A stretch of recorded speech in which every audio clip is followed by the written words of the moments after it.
Bueno, continuamos. Después de la marcha viene la tranquilidad con las infecciones del sistema nervioso central. Para estudiar las infecciones del sistema nervioso central, a ver, aquí hay una cosa. Un segundo, por si no.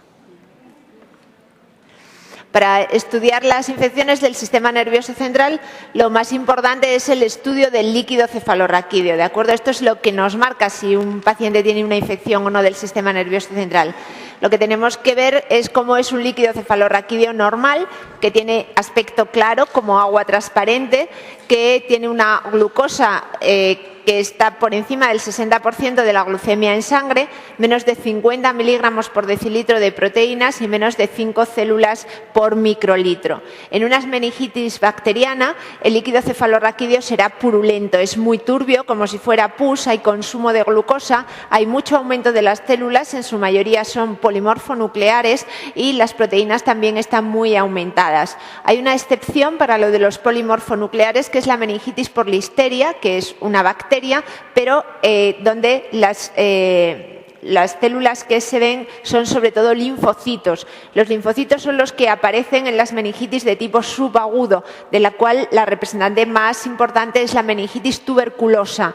El líquido es amarillento, no es tan claro como transparente, pero tampoco es turbio. También hay consumo de glucosa y las proteínas también están aumentadas. Son típicas, aparte de la tuberculosis, las brucelosis, micosis o meningitis por hongos, y la meningitis carcinomatosa también tiene un patrón de líquido subagudo. Y por último, en las meningitis víricas, el líquido es el que más se parece al normal, solamente tiene un poquito de aumento de proteínas y un poquito de aumento de células que son linfocitos con glucosa normal. Entonces, de las meningitis bacterianas agudas, las más frecuentes son las que aparecen en niños mayores de 3 meses, adolescentes y adultos, que son por debajo de los 20 años, más frecuente el meningococo, y por encima de los 20 años, más frecuente el neumococo. Siempre que hay traumatismos, tanto abiertos como cerrados, el germen más frecuente es el neumococo. Uno se acuerda bien fácil porque está en los senos paranasales, y esto lo han preguntado varias veces en el MIR, aunque ahora de infecciosas preguntan menos. ¿Cuál es la clínica de un síndrome meningio? Pues es fiebre, cefalea, signos de hipertensión intracraneal como deterioro del nivel de conciencia, sensación nauseosa, y signos meningios, el signo de Kernig y el signo de Bruczynski. En el 25% de los casos, especialmente los relacionados con meningococo, la evolución es fulminante. En horas el paciente se queda chocado, con muy mal estado general. Hay que fijarse bien ante estos cuadros clínicos si hay erupciones cutáneas que nos puedan sugerir meningitis meningocócica, que es la que con más frecuencia las produce. O sea que en una meningitis aguda hay cefalea, fiebre y signos meningios. Vamos a ver, ¿cuál es el tratamiento de elección? El tratamiento es, sobre todo, fijaros, voy a poner un fondo más claro, por si no veis nada aquí. Entonces, lo más importante, lo que tenemos que tratar en los casos más frecuentes, una cefalosporina de tercera generación, que puede ser cefotaxima o ceftriaxona, a la que añado vancomicina, ¿de acuerdo? Esto es lo fundamental. Y además, si el paciente tiene más de 50 años o es un inmunodeprimido y pienso que puede tener una meningitis por listeria, añado ampicilina. Acordaros, listeria, ampicilina. Luego, si la meningitis es secundaria a un traumatismo o es intrahospitalaria, utilizo cefalosporinas más avanzadas, como la ceftazidima. Siempre antes del inicio de antibióticos, unos segundos o unos minutos antes, se debe utilizar dexametasona en la sospecha de meningitis bacteriana, en esta dosis. ¿Y por qué antes? Porque así se inhibe la formación del factor de necrosis tumoral alfa, que una vez que se inicia la formación por los linfocitos ya no se puede detener. Entonces, el añadir corticoides durante los 4 primeros días de tratamiento ha demostrado mejor pronóstico en el caso de las meningitis bacterianas. Ante la sospecha de una meningitis bacteriana hay que tratar empíricamente y luego ya tendremos los hemocultivos o el cultivo del líquido cefalorraquídeo, pero es prioritario el tratamiento porque muchas veces la evolución es fulminante. Complicaciones en la fase aguda de una meningitis bacteriana, pues que dé mucha hipertensión intracraneal y se pueda producir una herniación transtentorial como esta que está aquí señalando, donde se produce una midriasis reactiva de este lado y una hemiparesia del lado contralateral. También puede haber vasculitis y producirse, por lo tanto, lesiones isquémicas cerebrales y también puede haber crisis convulsivas. Secuelas después de una meningitis bacteriana, pues puede quedarte una hemiparesia si has tenido un ictus, puede ser epiléptico, tener crisis de forma continuada o hipoacusia o retraso mental. Vamos a ver las características de los dos gérmenes que con más frecuencia producen las meningitis bacterianas. En el meningococo hay un exantema de tronco y piernas en el 50% de los casos y puede aparecer en el neumococo, pero es menos frecuente. Característico y preguntado en el MIR que las meningitis por meningococo son más frecuentes en casos de déficit de complemento y de properdina y las meningitis por neumococo son más frecuentes si falta el bazo, si hay una aesplenia.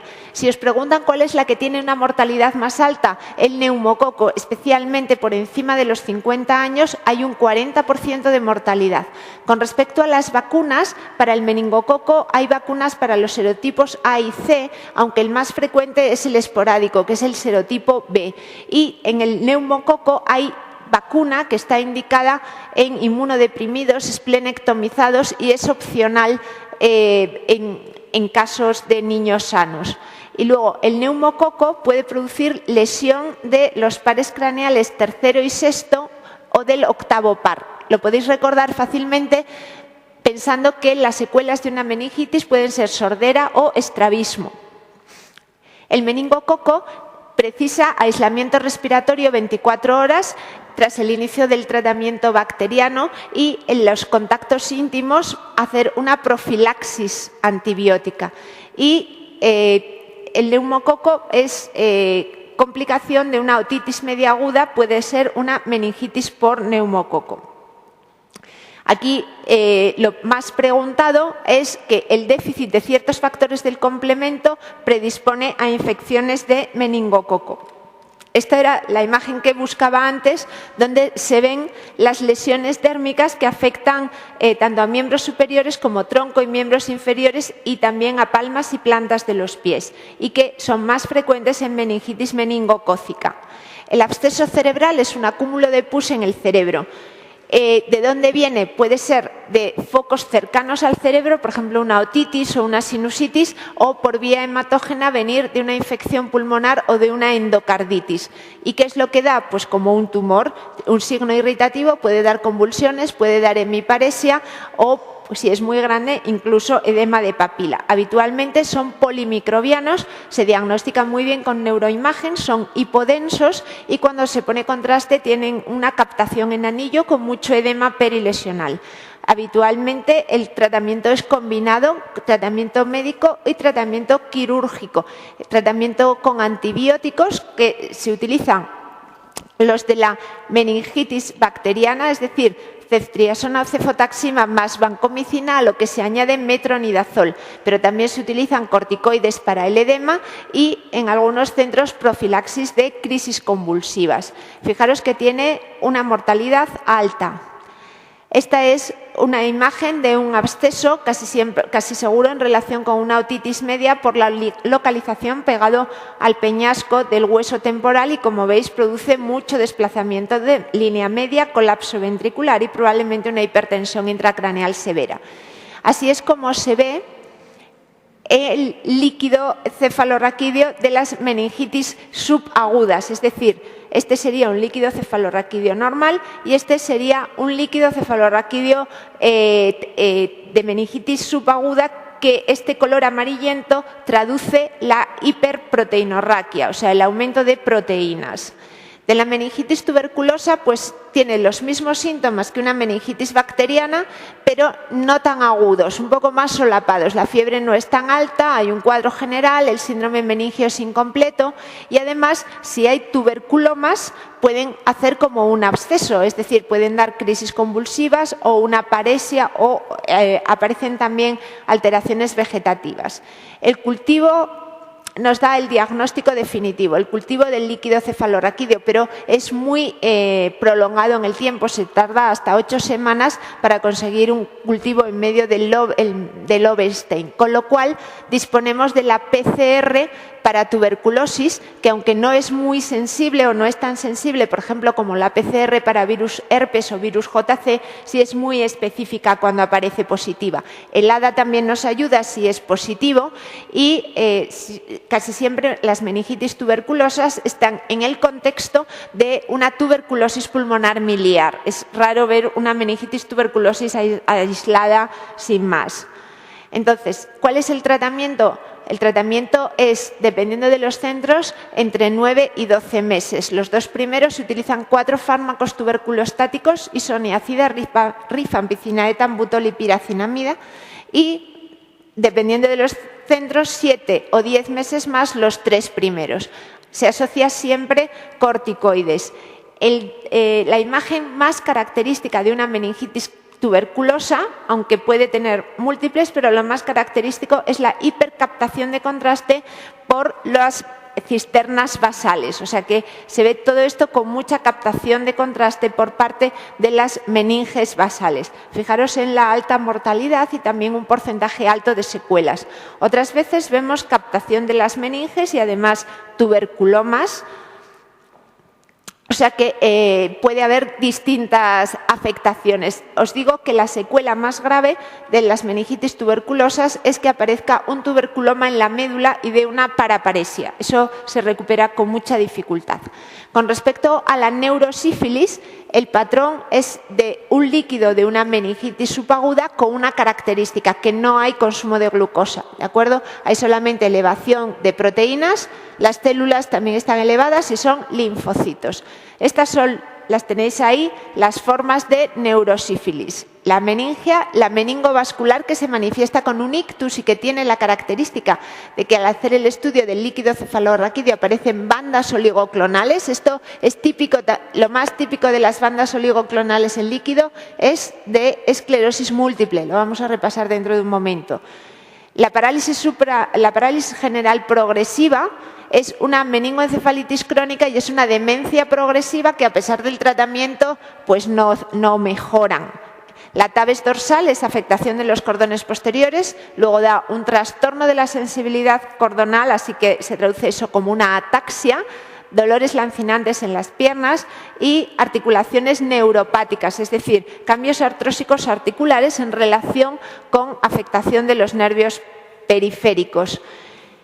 Y por último, los gomas o granulomas cerebrales u óseos, donde habita el Mycobacterium tuberculosis. Lo más importante para el diagnóstico de neurosífilis es que el VDRL sea positivo en líquido cefalorraquídeo. Este dato confirma el diagnóstico. Fijaros que todos los pacientes diagnosticados de neurosífilis tienen serología de Lues positiva en sangre, pero no todos los que tienen serología de Lues positiva en sangre tienen neurosífilis. Para poder confirmarla necesitamos un líquido cefalorraquídeo en el que el estudio VDRL sea positivo. Repasamos las pupilas de Argyll-Robertson, características de la sífilis. Entonces son unas pupilas dilatadas que cuando les da la luz no acomodan, es decir, no se hacen más pequeñas, no se hacen mióticas, no se contraen con la luz, pero sí se contraen con la acomodación. La acomodación es lo que hacemos para leer, es decir, converger la mirada. Y eso produce una contracción de las pupilas, ¿vale? Entonces, la falta de reacción a la luz, pero la buena reacción a la acomodación definen a las pupilas de Argyll-Robertson. De la encefalitis herpética, fijaros en el nombre. Esto ya no es una meningitis, o sea, inflamación de meningia, sino que es una encefalitis, inflamación del encéfalo. Y eso es lo característico del herpes, que afecta al parénquima cerebral, especialmente en los lóbulos temporales y también en la base del lóbulo frontal. Las lesiones son muy extensas y muchas veces dentro del área lesionada, como veis aquí en este TAC, hay una zona hemorrágica. Por eso cuando hacemos el estudio del líquido cefalorraquídeo tenemos la glucosa normal, proteínas algo elevadas, células algo elevadas, son linfocitos y además podemos tener algún hematíe con facilidad. Como consecuencia de esta afectación del parénquima cerebral tenemos manifestaciones neurológicas que pueden ser crisis convulsivas, paresia, trastorno del lenguaje, etc. y un cuadro confusional. El diagnóstico se puede hacer por biopsia, pero lo más práctico y lo mejor, si os preguntaran por el diagnóstico, es con la PCR en líquido cefalorraquídeo para el virus herpes. El virus herpes tipo 1 es el que produce la encefalitis herpética. En el electroencefalograma hay un patrón pseudoperiódico coincidiendo con las zonas lesionadas. El tratamiento es con aciclovir y el pronóstico es antes nefasto y ahora mejor, pero casi todos acaban teniendo secuelas de tipo neuropsicológico, es decir, alteraciones emocionales, de trastornos del humor, funciones que dependen de la parte medial del lóbulo temporal y de la parte anterior de los lóbulos frontales. Preguntas de Mir en relación con la encefalitis herpética. Y luego, dentro de las infecciones, por último, la leucoencefalopatía multifocal progresiva, que también ha sido preguntada varias veces en el MIR. Es una patología propia de inmunodeprimidos, casi siempre pacientes con SIDA. Entonces, si os fijáis en el nombre, ya os va diciendo en qué consiste el cuadro típico. Leuco blanco, encefalopatía, afectación del encéfalo, multifocal en varios sitios y que va progresando. Está en relación con el virus JC, que es un papovavirus, y como síntomas, pues da varios síntomas. Un deterioro cognitivo progresivo, en este caso de esta imagen que tenéis aquí puede dar un trastorno del campo visual por localización, puede dar también piramidalismo, hemiparesia, hemianestesia, etc. Son lesiones de la sustancia blanca, parcheadas, que no captan contraste, que pueden afectar al cuerpo calloso. ¿Cómo sabéis que una lesión afecta al cuerpo calloso?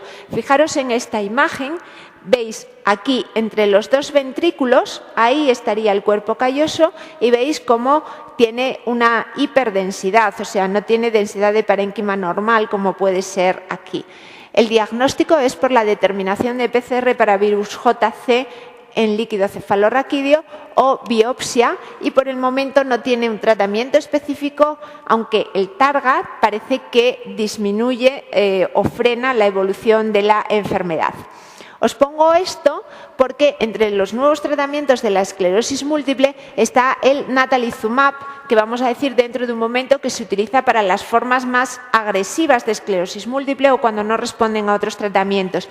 El efecto secundario más grave con natalizumab es la leucoencefalopatía multifocal progresiva. 7 veces han preguntado en el MIR al respecto de este cuadro.